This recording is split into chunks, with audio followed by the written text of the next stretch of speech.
Hello friends, మనకు last week మనము bails పైన సెషన్ చేశాము. సో ఇది practical session, more like a practical session. Regular session drafts వేరే అబ్బాయి చూపెడతాడు మనకి, అది వేరే అడ్వకేట్ ఉన్నారు, he will show the drafts. But mean while last week the continuation లాగా నేను చెప్తాను. బెయిల్స్ బేసికల్ గా మనకు ఎప్పుడు వస్తుంది, ఎప్పుడు అవసరం అవుతాయి అనేది మనము ఆల్రెడీ కవర్ చేశాము. ఇప్పుడు వచ్చేసేసి regular bail, anticipatory bail, interim bail, default bail, medical bail, station bails, ఇవన్నీ ఉన్నాయి కదా టైప్స్ ఆఫ్ బెయిల్. కానీ మనం జనరల్ గా మాక్సిమం చేసేది రెగ్యులర్ బెయిల్సే చేస్తాం మనము. So regular bails plus NBW issue చేసినప్పుడు రికాల్ పిటిషన్ చేస్తాం మనము. సో రికాల్ పిటిషన్ చేసినప్పుడు ఆ రికాల్ పిటిషన్ ఒకటి రెగ్యులర్ బెయిల్, యాంటిసిపేటరీ బెయిల్ గురించి కూడా డిస్కస్ చేద్దాం మనము. సో దానికి బేసికల్ గా ఇది షార్ట్ వీడియో ఉంటుంది ఇది, ఎందుకంటే మనకి సెషన్ తర్వాత రెగ్యులర్ సెషన్ లో మిగిలినవన్నీ కవర్ చేస్తాం మనము. సో మనము ఎప్పుడైతే ఎవరినైనా కానీ అరెస్ట్ చేసిన తర్వాత మెజిస్ట్రేట్ ముందు ప్రజెంట్ చేస్తారు. సో మెజిస్ట్రేట్ వాళ్ళకి కస్టడీ, పోలీస్ కస్టడీ లేకపోతే జ్యుడిషియల్ కస్టడీ విధిస్తాడు కదా. సో విధించినప్పుడు మనము వాళ్ళకి బెయిల్ అప్లికేషన్, బెయిల్ పిటిషన్ వేస్తాం మనం. ఓకే. సో బెయిల్ పిటిషన్ ఏ కోర్ట్ అయితే అతన్ని కస్టడీకి పంపిందో అదే కోర్టులో వేస్తాం మనము. ఆ కోర్టులో వేసిన తర్వాత ఇమ్మీడియట్ గా మనము పబ్లిక్ ప్రాసిక్యూటర్ కి ఒక నోటీస్ ఇవ్వాలి. ఒక చిన్న మెమో రాసి పబ్లిక్ ప్రాసిక్యూటర్ కి ఆల్రెడీ కోర్టులో సబ్మిట్ చేసి ఉంటాం కనుక పబ్లిక్ ప్రాసిక్యూటర్ కి మెమో వేసి ఒక కాపీ అప్లికేషన్, బెయిల్ అప్లికేషన్ కూడా అతనికి ఒకటి సబ్మిట్ చేస్తాం మనం. సో పబ్లిక్ ప్రాసిక్యూటర్ రిసీవ్డ్ అని రాసిస్తాడు మనకి ఒక ఆ మెమో పైన, received copy of this bail application అని చెప్పేసి రాస్తాడు. తర్వాత మనము నెక్స్ట్ డే కోర్టులో అది టేబుల్ అవుతుంది అనమాట. ఏది మన బెయిల్ అప్లికేషన్ టేబుల్ అయినప్పుడు మనం దానికి ఆర్గ్యుమెంట్ చేస్తాం, బెయిల్ ఎందుకు ఇవ్వాలి, ఎందుకు ఇవ్వకూడదు. So same time public prosecutor కూడా కౌంటర్ ఇస్తాడు. చిన్న క్రైమ్ ఉందనుకోండి, ఊరికే కౌంటర్ ఇచ్చేసి అతను వస్తాడు, రాడు ఒక్కొక్కసారి. కానీ కొంచెం సీరియస్ అఫెన్స్ ఉందంటే అది ఆర్గ్యుమెంట్ కూడా చేస్తాడు అతను కూడా, ఇవ్వకూడదు అనేది. సో 90% కేసెస్ లో పబ్లిక్ ప్రాసిక్యూటరు రాయడు, ఏది దీనికి బెయిల్ డినై చేసుకుంటూ అతను రాయడు. సో మనం ఏదైతే బెయిల్ అప్లికేషన్ అతనికి ఇస్తామో అతను పోలీస్ వాళ్ళకి ఫార్వర్డ్ చేస్తాడు. పోలీస్ వాళ్ళు స్టాండర్డ్ గా కౌంటర్ వాళ్ళు చేస్తారు, యాక్చువల్ గా పోలీస్ స్టేషన్ వాళ్ళు కౌంటర్ చేసి ఇతనికి ఇస్తారు, ఇతను సైన్ చేసేసి కోర్టులో సబ్మిట్ చేస్తాడు అది. సో కౌంటర్ 90% టైమ్స్ పోలీస్ వాళ్ళు ప్రిపేర్ చేస్తారు. వాళ్ళ స్టాండర్డ్ ఇవ్వద్దు ఏదేది ఉందో ఆ పాయింట్స్ తోటి రాస్తారు. పబ్లిక్ ప్రాసిక్యూటర్ రాయడ్ జనరల్ గా, అండ్ ఏది మన కౌంటర్. సో ఆర్గ్యుమెంట్స్ మాత్రం, అందుకే ఆర్గ్యుమెంట్ కూడా చేస్తే చేస్తాడు, లేకపోతే లేదు. సీరియస్ క్రైమ్ ఉంటేనే ఆర్గ్యుమెంట్ చేస్తాడు, ఇవ్వకూడదు అనేది. లేకపోతే జనరల్ క్రైమ్స్ లో అతను కౌంటర్ తోటే అయిపోతుంది. బెయిల్ పిటిషన్ వేసిన తర్వాత మన ఆర్గ్యుమెంట్స్ విన్న తర్వాత మెజిస్ట్రేట్ రిజర్వ్ చేస్తాడు జడ్జిమెంట్ కి, ఆర్డర్స్ కి. ఓకే, ఆర్డర్ కి రిజర్వ్ చేస్తాడు. ఆర్డర్ ఇమ్మీడియట్ గా పాస్ చేయరు, జనరల్ గా నెక్స్ట్ డే పాస్ చేస్తారు. ఆ ఆర్డర్ వచ్చిన తర్వాత బెయిల్ గ్రాంట్ అయిపోతే ఆ ఆర్డర్ తీసుకెళ్లి మనము కస్టడీలో ఎక్కడైతున్నాడు, జైల్లో ఉంటే జైలుకి వెళ్ళేసి వాళ్ళ అథారిటీస్ కి సబ్మిట్ చేస్తాము. జైలు వాళ్ళు రిలీజ్ చేస్తారు, 1-2 అవర్స్ ప్రాసెస్ ఉంటుంది. సో జైలు వాళ్ళు రిలీజ్ చేస్తారు. సో ఆర్డర్ డినై, మన బెయిల్ అప్లికేషన్ డినై అయితే మళ్ళీ సేమ్ కోర్టులో మళ్ళీ అప్లై చేసుకోవచ్చు మనము, ఎన్నిసార్లు అయినా అప్లై చేసుకోవచ్చు. లేకపోతే ఇప్పుడు మనం ఫస్ట్ క్లాస్ మెజిస్ట్రేట్ దగ్గర ఉందంటే డిస్ట్రిక్ట్ కోర్టులో, సెషన్స్ కోర్టులో కూడా అప్లై చేసుకోవచ్చు నెక్స్ట్ బెయిల్ ని. దెన్ హైకోర్టులో కూడా వెళ్ళిపోవచ్చు అనమాట. సో మనకు నెక్స్ట్ హయ్యర్ కోర్ట్స్ కూడా వెళ్ళొచ్చు.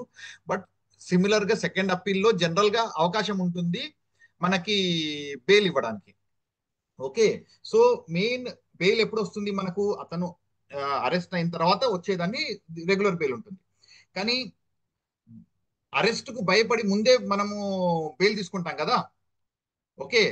ఆ దాన్ని యాంటిసిపేటరీ బెయిల్ అంటాం. ముందే అరెస్ట్ అవుతుంది అనే దానికి ముందు, అంటే అప్పుడు ఎప్పుడు తీసుకుంటాం అది, ఆ క్రైమ్స్ జనరల్ గా నాన్ బెయిలబుల్ ఉన్నప్పుడే మనం యాంటిసిపేటరీ బెయిల్ పోతాం. బెయిలబుల్ లో ఏంటంటే అన్ని bailable offences bail is a right అనమాట. సో బెయిలబుల్ అఫెన్సెస్ లో జనరల్ గా స్టేషన్ లోనే బెయిల్ ఇచ్చేస్తారు. ఓకే.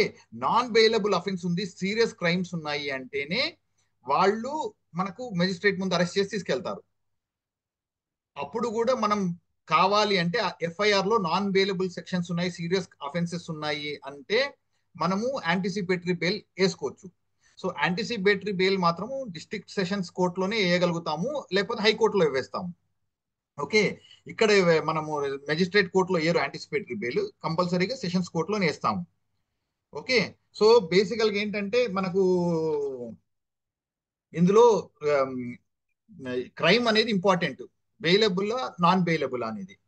సో బెయిలబుల్ ఉంది అంటే మనకి అవసరమే లేదు యాంటిసిపేటరీ, అరెస్ట్ అయ్యే ఛాన్సెస్ ఉన్నాయి అంటేనే యాంటిసిపేటరీకి వెళ్తాం మనం. లేకపోతే ఒకవేళ మనకు తెలియకుండా ముందే వచ్చేసి ఎఫ్ఐఆర్ అవగానే మెజిస్ట్రేట్ పర్మిషన్ లేకుండా కూడా అరెస్ట్ చేస్తారు ఒక్కొక్కసారి, ఏది సీరియస్ అఫెన్సెస్ ఉన్నప్పుడు. అప్పుడు ఏం చేయాలి, ఇంకా తప్పదు, అరెస్ట్ అయిపోయినారు కనుక. అరెస్ట్ అయినప్పుడు ఇంకా యాంటిసిపేటరీ బెయిల్ అనేది క్వశ్చన్ ఉండదు. అరెస్ట్ అయిన తర్వాత మనం చేసేది రెగ్యులర్ బెయిల్. ఓకే, సో మనకు రెగ్యులర్ బెయిల్ ఒక ఇది ఫస్ట్ బెయిలబుల్ అఫెన్స్ ఉన్నప్పుడు పోలీస్ వాళ్ళు ఇస్తారు కదా, పోలీస్ వాళ్ళు ఇచ్చినప్పుడు మనం పోలీస్ స్టేషన్ లోనే బాండ్ ఇస్తాం మనం. ఏది షూరిటీ బాండ్ ఇస్తాము, లేకపోతే పర్సనల్ బాండ్ ఇస్తాము. పర్సనల్ బాండ్ అంటే మనం ఒక డిపాజిట్ సర్టిఫికేట్ ఏదైనా ఇవ్వచ్చు, లేకపోతే మన కోర్ట్ మన ఇది ఉంటుంది కదా సొసైటీ వాళ్ళది, సొసైటీలో ఎఫ్డి చేసేసి అది ఇవ్వచ్చు. అది ఇచ్చేసి బాండ్ ఇచ్చేసేసి మనము ఇది తీసేసుకుంటాము, ఏది స్టేషన్ బెయిల్ అయిపోతుంది. కాదు, అలా కాదు, మనం కోర్టులో వచ్చిన తర్వాత కూడా కోర్టులో కూడా సిమిలర్ ప్రొసీజర్ ఉంటుంది. కోర్టులో ఒక అప్లికేషన్ వేస్తాము. ఆ అప్లికేషన్ వేసేసి ఆ అప్లికేషన్ ప్రకారము మనకు దాన్ని బట్టి డిపాజిట్ ఒక్కరు కావాలా ఇద్దరు కావాలా, 5,000 నుంచి 5 లక్షలు 10 లక్షలు జడ్జి ఇస్తాము, మెజిస్ట్రేట్ ఇస్తాము. ప్లస్ మనం చేసే క్రైమ్ బట్టి ఒక్కరి నుంచి ఇద్దరు వరకు కూడా ఇవ్వచ్చు. ఒక 5,000 నుంచి 5 లక్షలు 10 లక్షలు కూడా ఇవ్వచ్చు. మెజిస్ట్రేట్ ఇష్టం అది ఎంత బాండ్ ఇవ్వాలి అనేది. సో ఇక్కడ ఇంకోటి ఇంపార్టెంట్ ఏంటంటే బాండ్ లోపల మనము డిపాజిట్ ఇవ్వచ్చు, డిపాజిట్ ఇవ్వకపోతే మన ప్రాపర్టీ డాక్యుమెంట్స్ ఇస్తాం మనం. సో ప్రాపర్టీ డాక్యుమెంట్స్ అందులో అప్లికేషన్ లో ఏమేమి ఇస్తున్నాము, దాని వాల్యూ ఎంత ఉందో వాల్యుయేషన్ సర్టిఫికేట్స్ తోటి కలిపి పెడతాం. సో ఇప్పుడు 10 lakhs ఇచ్చాడు అనుకోండి, మనం చిన్న 2-3 ప్లాట్లు పెట్టాము, ఒక ఎఫ్డి పెట్టాము, అన్ని కలిపి పెట్టాము అనుకోండి. ఎఫ్డి మన దగ్గర ఒక 2 లక్షల ఎఫ్డి దొరికింది, మన ప్లాట్ 2 ప్లాట్లు ఉన్నాయి, ఒక్కొక్కటి 5-5 లక్షలు ఉన్నాయి అనుకోండి. సో 5-5 లక్షలు ప్లస్ ఈ 2 లక్షలు కలిపి 10 లక్షలు షూరిటీలు అడిగారంటే 10 లక్షలకి ఇవి సెక్యూరిటీ కింద పెట్టేస్తాం మనం. ఓకే, సో అలా కూడా ఉంటుంది. లేకపోతే చిన్న బెయిల్ ఉందంటే, చిన్న బాండ్ అంటే 5,000 10,000 అంటే మనము జనరల్ గా ఎఫ్డి తెచ్చి చేసుకోవచ్చు. ఎఫ్డి ఎక్కడైనా చేసుకోవచ్చు, పబ్లిక్ సెక్టర్ బ్యాంక్ లో చేయొచ్చు, లేకపోతే సొసైటీలో అక్కడక్కడే కోర్టులో ఉంటాయి కనుక అక్కడే ఇమ్మీడియట్ గా ఇష్యూ చేస్తారు కనుక అక్కడే మనం తీసేసుకొని ఆ బాండ్ పెట్టొచ్చు. ఓకే, సో ఇంకోటి బెయిలబుల్ వారెంట్లు కూడా ఇస్తారు కోర్టులో. బెయిలబుల్ వారెంట్ ఇష్యూ చేసినప్పుడు మనము పోలీస్కే చెప్తారు, ఈ వారెంట్ ని ఎగ్జిక్యూట్ చేయాల్సిన అవసరం లేదు, మీరు వాళ్ళు బాండ్ తీసుకొసుకొని వాళ్ళని వదిలేయొచ్చు అని చెప్తారు. అయితే ఆ బెయిలబుల్ వారెంట్ ఉన్నప్పుడు పోలీస్ వాళ్ళే ఆ బాండ్ కండిషన్స్ ప్రకారం చేసేస్తారు. నాన్ బెయిలబుల్ వారెంట్ ఉంటే మాత్రం ఎన్బిడబ్ల్యూ ఉన్నప్పుడు మాత్రము వాళ్ళు కంపల్సరీగా స్టేషన్కి రావాలి, మన అరెస్ట్ చేయాల్సిందే. అరెస్ట్ చేసి మెజిస్ట్రేట్ ముందు పెట్టినప్పుడు అప్పుడు బెయిల్కి అప్లై చేస్తాము. అరెస్ట్ కాకముందు అయితే రికాల్ పిటిషన్ పెడతాము. రికాల్ పిటిషన్ ఫార్మాట్స్ కూడా నేను డ్రాఫ్ట్లలో పెట్టేస్తాను. ఆ రికాల్ పిటిషన్ చాలా సింపుల్ ఫార్మాట్ ఉంటుంది. మన కోర్టుల్లో స్టేషనరీ షాపుల్లో కూడా దాన్ని డ్రాఫ్ట్ అమ్ముతారు, అందులో ఫిల్ చేయడమే, పెన్నుతో ఫిల్ చేసేసి ఇచ్చేస్తాం మనము.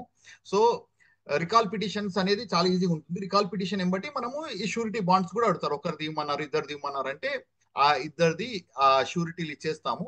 ఆ బాండ్ 5,000 10,000 ఎంత అడిగారో ఆ షూరిటీలు కూడా ప్రొవైడ్ చేసేసి ఆ ఎఫ్డీల్ తోటి ఆ రికాల్ పిటిషన్ తోటి వేసేస్తాం అనమాట. అది ఆ గ్రాంట్ అయిన తర్వాత, రికాల్ పిటిషన్ అయిన తర్వాత గ్రాంట్ అవుతుంది కదా, గ్రాంట్ అయిన తర్వాత మనం షూరిటీ సబ్మిట్ చేసేస్తే బెయిల్ క్యాన్సిల్ చేస్తారనమాట.